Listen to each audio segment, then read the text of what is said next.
Acompanhamos a fala de Romeu Zema na sua convenção partidária que oficializa ele como candidato à presidência da República. Você que está nos acompanhando pela TV, vamos para um rápido intervalo, mas no YouTube a gente segue. Mano, temos aqui algumas pontuações da fala de Romeu Zema.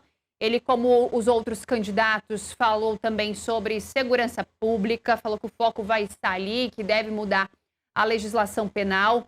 Ele trouxe um dado que o Novo ele nunca vai ser um partidão, mas um partido de nicho com identidade e que agora, em 2026, deve ter um número recorde de deputados eleitos, o que a gente comentou antes que o Novo, na última eleição, não conseguiu, né? Lá em Minas Gerais, não conseguiu eleger.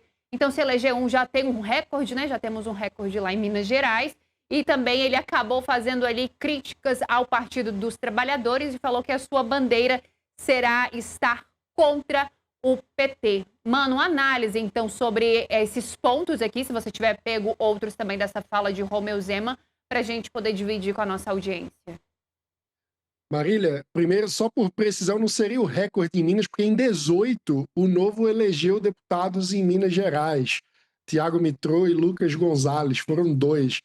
Então, mas seria um aumento em relação a 2022, quando o partido encolheu em eleitos a deputado federal no estado. Mas sobre o discurso de Romeu Zema, eu chamo a atenção para a bandeira da segurança pública, para o fato dele ter prometido construir um mega presídio federal na Amazônia, onde levaria todos os chefes de organização criminosa, segundo Romeu Zema, e, ao mesmo tempo, fazendo uma referência, ao meu ver, infeliz, a El Salvador como o modelo de segurança pública que ele tem como exemplo. Por que infeliz?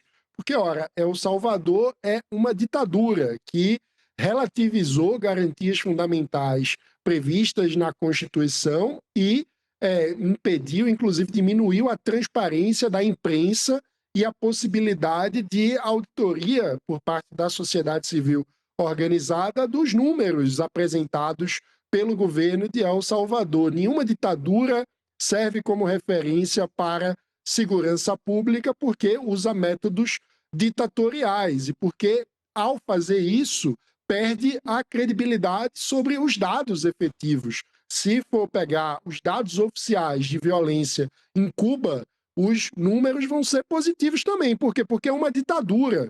Por isso, né, é difícil pensar Romeu Zema usando Cuba como referência para a política pública. Afinal de contas, se trata de uma ditadura. Mas por que, então, El Salvador pode ser usado como referência? É, mais uma vez, aquela lógica tribal das torcidas organizadas. Você aumenta a crítica quando é alguém do campo político oposto, então, se é Cuba, nada presta, mas você fecha os olhos para os problemas do seu campo político, como El Salvador é uma ditadura de direita, passa a ser uma ditadura de estimação. Isso é muito negativo para a cultura política brasileira como um todo, porque nós deveríamos ser capazes de ter grupos políticos que fossem genuinamente democráticos, que não passassem pano para ditaduras de esquerda ou de direita e que buscassem como referências políticas públicas que garantissem a observância dos direitos fundamentais que constituem as democracias. Mas é importante notar que, na prática, ele tenta utilizar essa bandeira da segurança pública como uma tentativa de diferencial. Só que, ao mesmo tempo, tanto um candidato como Renan Santos, como um candidato como o próprio Flávio Bolsonaro, também usam essas bandeiras. Então, isso acaba não sendo exatamente um grande diferencial. Todos estão prometendo uma linha dura, muitas vezes inspirada em El Salvador. Qual a diferença, então, da promessa de Romeu Zema dos outros? Como que ele vai construir o Partido Novo como um partido de nicho com uma identidade clara, se a proposta que ele traz para carregar essa identidade, para ser a carta diferenciadora, é, no fundo, algo que poderia estar na boca de Flávio Bolsonaro de Renan Santos ou de Ronaldo Caiado, que inclusive do ponto de vista da segurança pública até tem números melhores do que ele para mostrar. Então, ao meu ver, um lançamento, uma convenção que é importante, mas que mostra na escolha de Romeu Zema um tipo de estratégia para diferenciação que, no fundo, não diferencia tanto assim das outras opções da direita. E a composição ali da mesa, ô Mano, o que que você achou, né? A gente vê ali o senador Girão, temos também Deltan Dallagnol. É uma convenção, se a gente for fazer um comparativo, né, com as duas últimas que nós tivemos, de Flávio Bolsonaro e de Ronaldo Caiado, ela é um pouco mais simples, né? Ele fez aqui no Distrito Federal, tem essa diferença de localidades, os outros dois fizeram em São Paulo, com um público muito maior. Eu gostaria que você trouxesse também ali a sua avaliação sobre o que ele trouxe, né? O Girão, que também é importante a gente lembrar, que foi ali defendido por Michele Bolsonaro na disputa lá pelo Ceará, que foi ali o grande foco, né, da discussão entre ela e Flávio Bolsonaro. Queria que você pudesse trazer para a gente também essa diferenciação desse lançamento da candidatura de Romeu Zema aqui em Brasília. Exatamente, acaba sendo um lançamento mais modesto, né, uma convenção mais modesta do que os palcos enormes feitos, usados tanto pelo PL como também por Ronaldo Caiado. Tinha mais gente ali, né, junto de Ronaldo Caiado do que ao lado de Zema, mas é importante notar quem são esses personagens. Como você bem destacou, Eduardo Girão, alguém que vem sendo defendido pela ex-primeira-dama Michele Bolsonaro, um senador que, ao longo do último mandato, se destacou bastante na oposição ao PT, mas como um quadro que acaba, em muitos sentidos, sendo uma espécie de linha auxiliar do bolsonarismo, tanto que tem o apoio explícito da Michele Bolsonaro na sua candidatura ao governo do Ceará. E também, ao lado dele, Deltan Dallagnol, que ficou famoso, né, no país em função da Lava Jato. Então, ali ele traz, digamos assim, a encarnação de quem representa a bandeira do combate à corrupção para compor o seu discurso, tentando, assim, acenar para o eleitorado lavajatista que, nos últimos tempos, embarcou um pouco na candidatura do bolsonarismo, mas que teve todo aquele constrangimento histórico em função da saída do Sérgio Moro do ministério, daquela forma de rompimento. Depois, Moro volta a construir uma paz com o bolsonarismo, se filia ao PL para ser candidato a governador do Paraná, onde apoia Deltan Dallagnol como candidato ao Senado. Então tem essa relação ambígua, né, entre o eleitor mais lavajatista, que ora já votou em Bolsonaro, depois ficou um pouco constrangido, mas por meio de Sérgio Moro acabou recompondo essa aliança. Então há aí uma aposta de que esse eleitor que até vota em Bolsonaro, mas tem certo constrangimento, pode acabar optando por Romeu Zema. Mas, mais uma vez, com pouca diferenciação concreta, fica difícil atrair o eleitor se apresentando como se fosse uma espécie de alternativa de baixo orçamento da candidatura bolsonarista, né? Na minha leitura, faltaram símbolos que trouxessem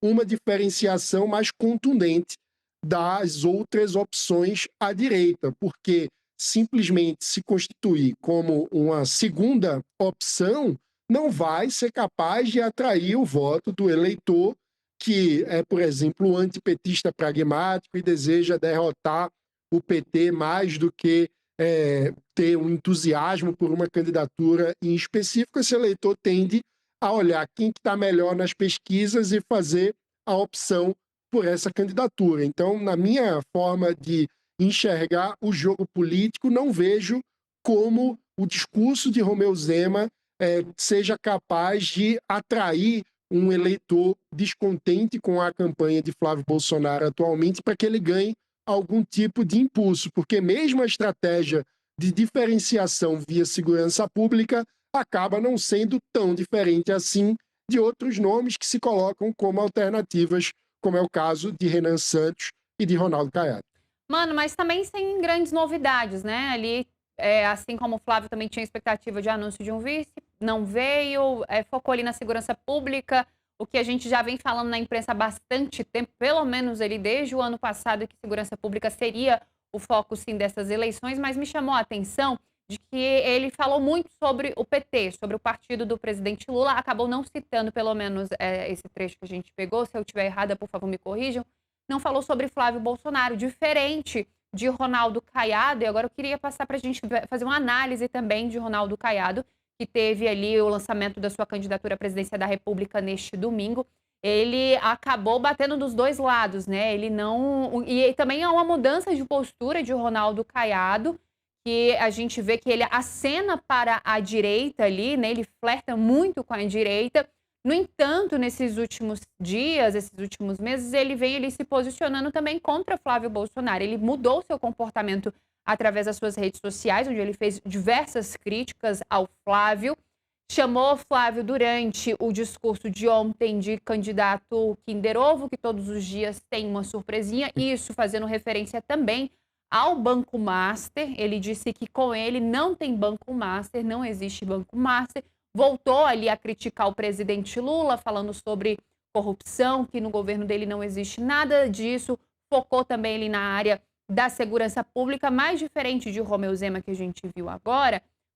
Ronaldo Caiado bateu dos dois lados. Ele agora, ele se vê, eu acho que ele deu uma animada, mano, com as últimas pesquisas eleitorais, né, intenção de voto que saíram, que ele se coloca ali na frente, vem melhorando a sua pontuação com o passar do tempo. Ele chegou até a chamar o presidente Lula para os debates, porque existe ali, por parte da equipe do presidente Lula, que ele não deve participar do primeiro debate que acontece pela TV Bandeirantes no dia 16 de agosto, isso por conta de diversos fatores.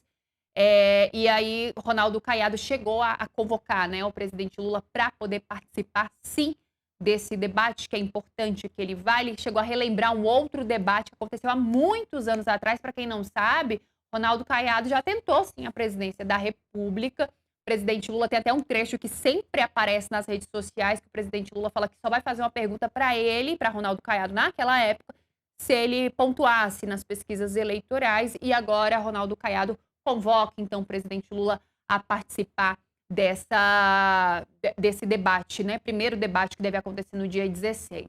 Mano, sua avaliação, então, sobre essa mudança de comportamento de Ronaldo Caiado, melhorou por conta da intenção de votos? Ele deu uma mexida também ali em parte da equipe da comunicação, Ronaldo Caiado, ele deu uma mudada ali em algumas pessoas.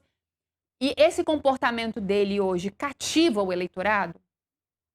Olha, Ronaldo Caiado recalculou a rota. Ele viu que simplesmente tentar se colocar como um candidato que fosse igual a Flávio Bolsonaro em todos os itens da cartilha ideológica, mas apenas com mais experiência, que era basicamente a primeira estratégia do Ronaldo Caiado, apelar para as suas duas gestões como governador de Goiás, mas empatar em todos os aspectos ideológicos, quase dando um check numa cartilha com os pontos da pauta bolsonarista. Ele viu que isso estava fazendo a campanha dele continuar patinando, sem grandes alterações nas intenções de voto nas pesquisas. E, aparentemente, ele passou com uma espécie de brio, né? Ronaldo Caiado, vale lembrar, ele já está com uma idade avançada, vai completar 80 anos em breve, né? Já, na verdade, ao fim do mandato, ele teria cerca de 80 anos, se não me engano, está com 75 agora. Então, vem para, o que tudo indica, seu último voo presidencial, sua última dança na política. Ou é eleito agora, ou acaba se aposentando, né? Esse é o cenário de Ronaldo Caiado. E quem é Ronaldo Caiado? É um político de uma família tradicional da política brasileira, teve parente na política, construiu o seu nome como um grande defensor do agronegócio brasileiro, isso desde muito antes, né, do agro ser pop, tech e tudo, né, como se diz no slogan. Ronaldo Caiado, quando Lula criou o MST, Ronaldo Caiado criou a Aliança Ruralista. Isso é o discurso do próprio Ronaldo Caiado, tentando, portanto, se colocar como alguém que legitimamente seria o anti-Lula desde 89, né? Desde a primeira eleição presidencial, onde ele esteve presente, né? Então ele tenta, dessa forma, mostrar que representa uma direita tradicional, uma direita que é anterior ao próprio bolsonarismo das caras na política. E agora, né, com toda essa história e essa bagagem para a sua última dança na política, digamos assim, acredito que Ronaldo Caiado resolveu ousar um pouco mais, resolveu tentar efetivamente disputar para vencer. E para isso, ele não pode ser apenas um bolsonarista de segunda opção, bolsonarista experiente. Ele está tentando, portanto, se diferenciar de Flávio Bolsonaro. E aí vai para cima nas críticas a Flávio, porque ele precisa convencer, sobretudo o eleitor da direita não bolsonarista, que é uma parcela expressiva do eleitorado, de que ele tem chance de vitória e de que ele pode enfrentar o presidente Lula com chances competitivas no segundo turno. E as pesquisas, nesse sentido, começam a soprar o vento em favor da campanha de Ronaldo Caiado para esse eleitorado, porque pela primeira vez, né, recentemente, Ronaldo Caiado apareceu tanto em algumas pesquisas numericamente à frente do presidente Lula no segundo turno, como em outras empatado dentro da margem de erro com o presidente Lula. Então, ajudando Ronaldo Caiado a se projetar como o candidato antipetista mais competitivo para um eventual enfrentamento ao presidente Lula no segundo turno. E quem diria, né, mano? Porque política nunca sempre está. A gente lembra que teve ali, o partido estava decidindo entre Eduardo, Ratinho Júnior e Ronaldo Caiado. Eu lembro que na época das apostas, Ronaldo Caiado era o que menos aparecia ali como um candidato, de fato, à presidência da República. Mas Ratinho Júnior acabou desistindo, ficou entre Eduardo e Ronaldo Caiado. Uma das coisas que acabou levando o Ronaldo Caiado a ser o candidato é a questão financeira, obviamente, porque para você hoje se lançar como candidato à presidência da República, não tem como você não ter dinheiro para poder movimentar tudo isso. E o Ronaldo Caiado, ele também ele vem com outra missão, né? Que é colocar a sua esposa dentro do Senado Federal. Estou curiosa para saber, né? Se ele for eleito, como é que ela vai ser primeira-dama e senadora também ali dentro do Congresso Nacional. Mas falando de pesquisa, mano, a gente vai continuar ainda trazendo essas análises.